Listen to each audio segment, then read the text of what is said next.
Sakto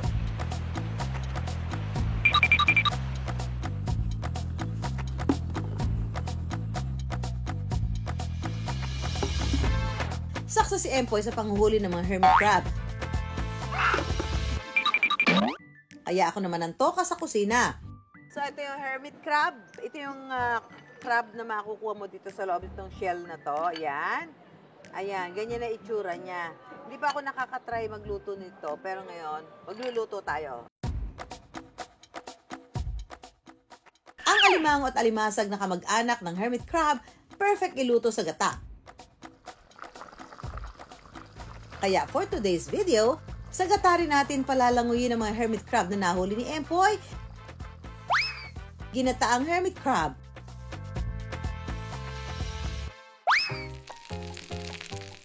Una munang igisa ang bawang, luya at sibuyas.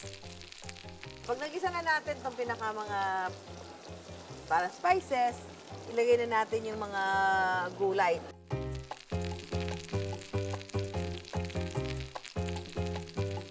So kung gusto nyo yung maanghang, lagyan natin ng maraming sili. Yan. Titimplahan ng asin, paminta, saka isasama ang gata. At pakukuluan hanggang maluto ang gulay. Nakikita ko sa ano ito eh, pag naliligo ka sa mga beach, di ba? Andiyan yung maliliit, tapos nagtatago. Ayun. Ayun. Ayun laman, no? Tara! Oh! Oh! Daming laman. Lagyan na natin dito. Yan.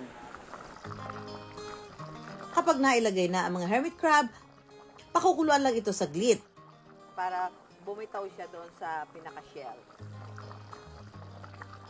Akala mo nakakain pala yung tatakbo-takbo na yan sa dagat. Pagkalipas ng ilang minuto, luto na ang ginataang hermit crab. So ito na po, kain na tayo! Ginataang hermit crab!